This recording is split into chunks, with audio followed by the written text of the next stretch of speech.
नमस्कार, मैं रवीश कुमार। लोगों को भारत सरकार का गुलाम बनाया जा रहा है। विरोध करने पर उनके खिलाफ केस दर्ज किए जा रहे हैं। बॉम्बे हाई कोर्ट के जस्टिस माधव जामदार की इस मौखिक टिप्पणी की हर जगह चर्चा है। यह चर्चा बताती है कि कोर्ट से हमारी उम्मीदें कितनी न्यूनतम हो चुकी हैं, कोर्ट हमारी उम्मीदों से कितनी दूर जा चुका है। आज से नहीं, कई साल से मुंबई में नहीं, कई शहरों में धरना प्रदर्शन करने वालों के साथ निर्ममता पूर्वक व्यवहार हो रहा है। प्रधानमंत्री मोदी के खिलाफ नारे लगाने पर 2014 के बाद एफआईआर करने की होड़ मच गई थी। ऐसा कर दिया गया है कि लोग परेशान हैं, किसी नीति का विरोध करना चाहते हैं मगर एफआईआर के डर से बाहर नहीं निकल पाते। इस हालत को लोगों ने स्वीकार कर लिया है कि अब कहीं से कोई राहत नहीं। तभी बॉम्बे हाई कोर्ट के जस्टिस माधव जामदार की मौखिक टिप्पणी बिजली की तरह आसमान में कड़कने लगी है कि एक जज ने कहा है, और जज ने कहा है इसलिए भी यह बड़ी बात है कि लोगों को सरकार का गुलाम बनाया जा रहा है और विरोध करने पर उनके खिलाफ केस दर्ज किए जा रहे हैं। क्या हम इस हाल में हैं कि एक जज नागरिकों की स्वतंत्रता पर बोल दे, नागरिकों को गुलाम समझने की पुलिस की नीयत पर बोल दे, तो अचानक यकीन करना मुश्किल हो जाता है। ऐसा लगता है कि जस्टिस जामदार की यह टिप्पणी अदालत के ही गलियारों में पसरी चुप्पियों को छेड़ रही है। अदालत से निराश होकर लौट रहे लोगों के सर पर घंटी बजा रही है कि अपने नागरिकों की बेचैनी समझने वाला कोई जज अब भी है। वह देख रहा है, लोगों की तरह बेचैन भी है कि धरना प्रदर्शन करना इस देश में अपराध बनाया जा रहा है। दिल्ली के ही जंतर मंतर पर धरना प्रदर्शन की अनुमति मिलनी कितनी मुश्किल होती चली गई। इतनी मुश्किल हो गई कि जब कॉकरोच जनता पार्टी को धरना प्रदर्शन करने की अनुमति मिली तो इसी बात को लेकर हैरान हो गए कि सरकार ने अनुमति कैसे दे दी। जरूर सरकार ही धरना प्रदर्शन करवा रही। इस आधार पर कॉकरोच जनता पार्टी के प्रदर्शन के पीछे कौन है, इसे लेकर चर्चा होने लगी। उसकी विश्वसनीयता पर सवाल उठाए जाने लगे। नीट पेपर में लीक को लेकर शिक्षा मंत्री धर्मेंद्र प्रधान से इस्तीफा मांगने के लिए रोज लोग यहां आ रहे हैं, कई दिनों से जमा हो रहे हैं, नारे लगाते हैं। इसके आयोजकों को भी पता होगा कि आने वाले भी कितने संकोच से आ रहे हैं, सहमे हुए आ रहे हैं। इसका एक कारण यह भी है कि लोगों को भरोसा नहीं रहा कि प्रदर्शन में जाना अब सुरक्षित है। जिस तरह से जस्टिस जामदार की मौखिक टिप्पणी की रिपोर्टिंग हुई है, उससे यही भाव निकल कर आता है कि उम्मीद तो नहीं थी मगर यह कैसे हो गया कि कोर्ट से ऐसी आवाज आई। कितनी अच्छी बात है कि कोर्ट से ऐसी आवाजें अब भी आ रही। मीडिया और सोशल मीडिया में जस्टिस जामदार की टिप्पणी की मौजूदगी के तमाम तरीकों पर गौर कीजिए। एक किस्म का अविश्वास भी नजर आएगा और राहत भी नजर आएगी। ऐसा लगता है कि यह खबर इसलिए भी बड़ी है कि आज के समय में लोगों ने उम्मीद छोड़ दी थी। कितने ही लोग बिना ट्रायल के कई साल तक जेल की सलाखों के पीछे रखे गए, कोई सबूत नहीं, फिर भी उन्हें जेल की कड़ी सजा मिली, मगर कोर्ट से समय पर राहत देने वाली खबर नहीं आई। यह केस क्या था जिसका फैसला सुनाते हुए जस्टिस जामदार ने कहा कि याचिकाकर्ता ने अपनी हैसियत से भारत सरकार के कुछ फैसलों के खिलाफ मोर्चे और धरने आयोजित किए। यह महाराष्ट्र पुलिस एक्ट के तहत किसी व्यक्ति को शहर से बाहर निकालने का आधार नहीं हो सकता। यह कार्रवाई दुर्भावनापूर्ण है, इसलिए एक्सटर्नमेंट आदेश रद्द करते हुए याचिका का निपटारा किया जाता है। भारत के संविधान के अनुच्छेद 19 और 21 के अनुसार नागरिकों को न केवल अपनी राय व्यक्त करने की आजादी है बल्कि सम्मान के साथ जीने का अधिकार भी है। भारत सरकार के कुछ फैसलों का विरोध करने के कारण याचिकाकर्ता के खिलाफ की गई कार्रवाई उसके मौलिक अधिकारों को प्रभावित करती है। शहर से निकालने का यह आदेश असाधारण प्रवृत्ति का है और इस तरह का आदेश एक नागरिक के आवागमन के मौलिक अधिकार का हनन है। मुंबई पुलिस ने 1 साल के लिए सईद अहमद अब्दुल वाहिद को शहर से बाहर जाने का आदेश जारी किया था। जस्टिस जामदार ने कहा कि मुंबई पुलिस किसी को इसलिए शहर से नहीं निकाल सकती कि उन्होंने सरकार के फैसलों का विरोध किया है। ऐसा किया गया तो उसके बोलने और सम्मान के साथ जीने के मौलिक अधिकार पर असर पड़ेगा। Saeed Ahmed Abdul Wahid socialist democratic party of India SDPI के जनरल सेक्रेटरी हैं। 2009 में यह पार्टी मुंबई में रजिस्टर हुई, 2010 में चुनाव आयोग में हुई। सईद का कहना है महाराष्ट्र भर में इस पार्टी के 20,000 सदस्य हैं।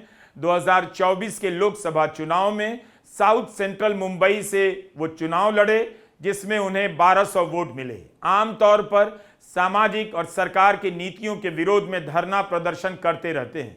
बनारस के ज्ञान व्यापी में नमाज रोकने के आदेश के खिलाफ भी प्रदर्शन किया था। नागरिकता कानून के विरोध में भी धरना प्रदर्शन का आयोजन किया था। अक्टूबर 2025 को मुझे शोकॉज नोटिस दिया गया आरसीएफ पुलिस स्टेशन द्वारा और एक्सटेनमेंट के लिए कि आप इसमें, उसमें लिखा हुआ था कि आप इसमें इसको रिप्लाई कीजिए कि आपको तड़ीपार क्यों नहीं किया जाए। तो फिर हमने जब देखा तो मतलब किस बिहाफ पे आप लोग कर रहे हैं, कौन सी बुनियाद के ऊपर हमारे को तड़ीपार का शोकॉज का नोटिस दे रहे। वो बोले नहीं, आपके ऊपर केसेस है। अरे मतलब वो केसेस तो हमारे ऊपर अवेलेबल ऑफेंस है और वही जमाबंदी के हैं और प्रोटेस्ट के ऊपर आप मतलब हमारे को तड़ीपार करेंगे। बोले आपको नहीं है तो आप जवाब दीजिए, विटनेस को ले आइए। और ये हमारा जो मेरे पर ये जो 5 केसेस उन लोग देखे ना, ऐसे बहुत सारे प्रोटेस्ट में हम लोग अनगिनत प्रोटेस्ट के में हम गए हुए हैं।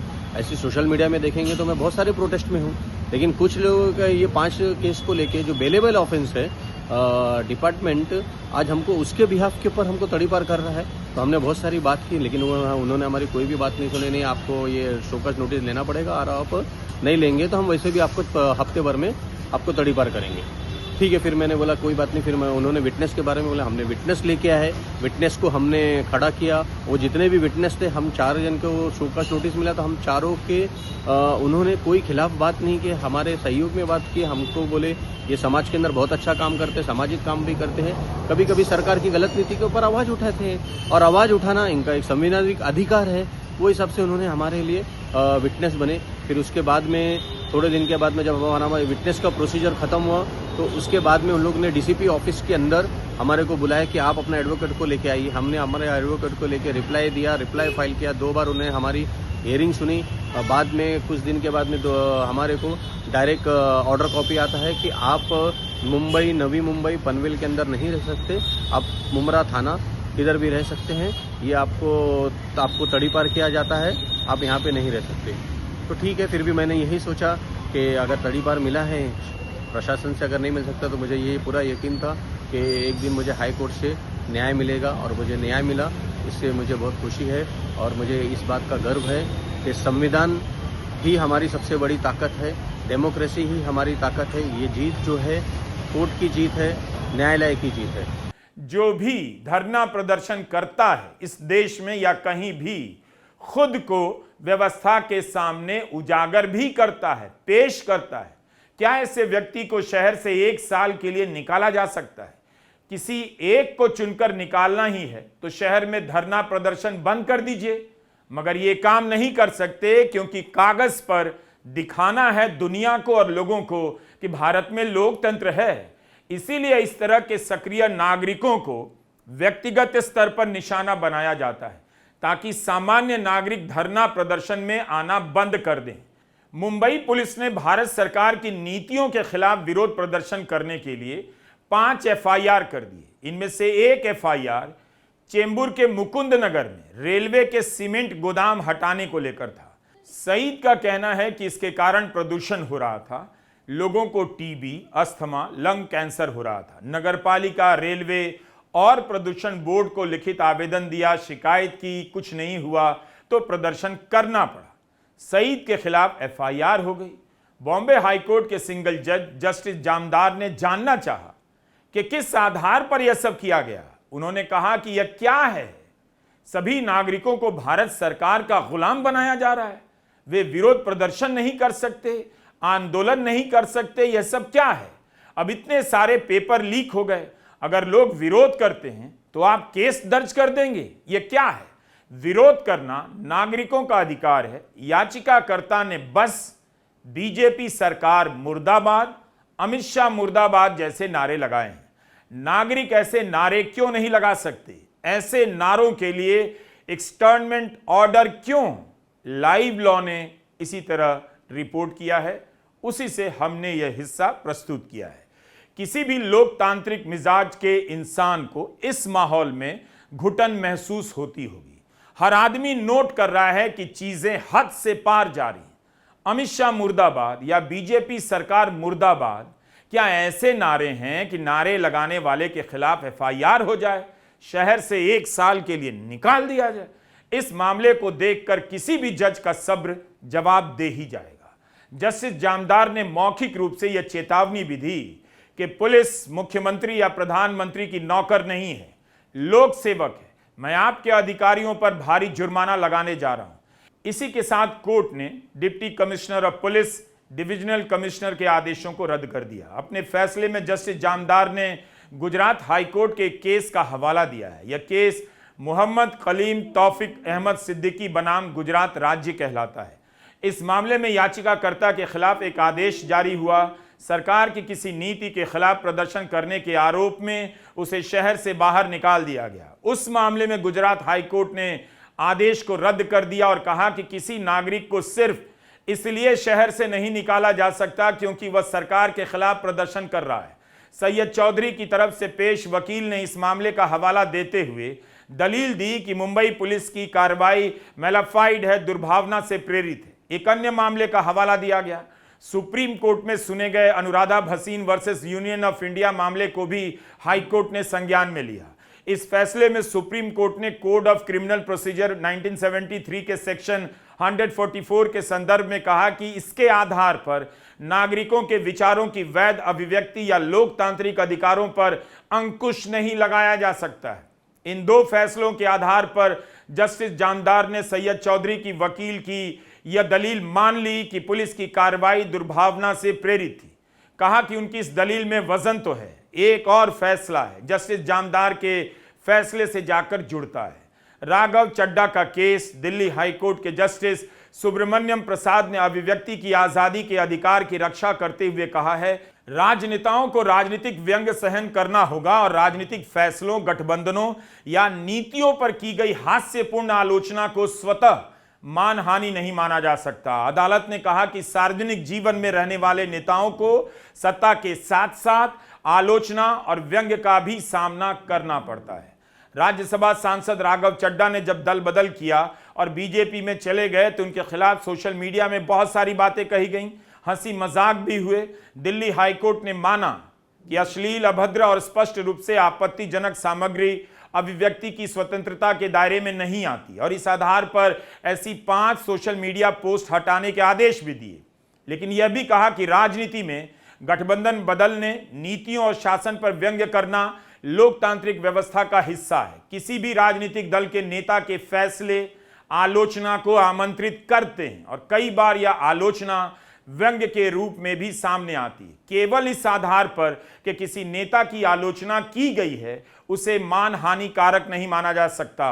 बॉम्बे हाईकोर्ट के जस्टिस जामदार ने भी दल बदल पर टिप्पणी की है, मगर उनका स्वर काफी अलग है। कहते हैं, परसों एक 10 साल के बच्चे की दुर्घटना में मौत हो गई और राज्य विधानसभा में किस बात पर चर्चा हो रही थी कि पीठासीन अधिकारी का चुनाव कैसे होता है और वह एक पार्टी से दूसरी पार्टी में कैसे चले गए। यह क्या है? आपको यानी सईद को भी पाला बदल लेना चाहिए। वैसे भी पूरे महाराष्ट्र में हॉर्स ट्रेडिंग चल रही है। सईद के खिलाफ कुछ एफआईआर हैं, केस बदलने पर विचार करें। एक वॉशिंग मशीन है।